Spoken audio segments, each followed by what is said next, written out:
In this Inkscape for Beginners lesson, we're going to learn how to create hearts. First, let's grab the Squares and Rectangles tool here and create a long rectangle.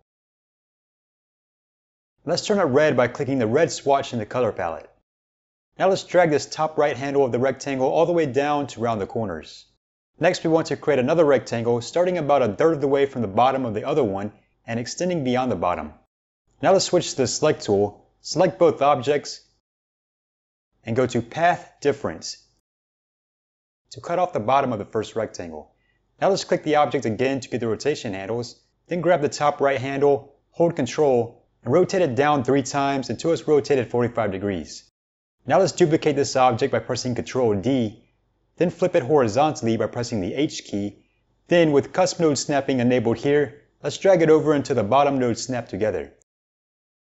Now let's select both the objects and turn them into one object by going to Path Union.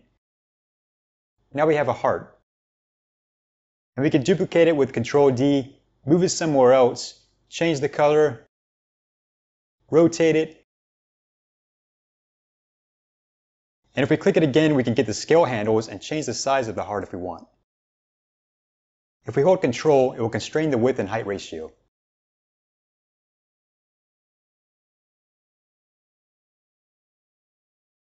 Okay, so that's how we create hearts in Inkscape. See you in the next lesson.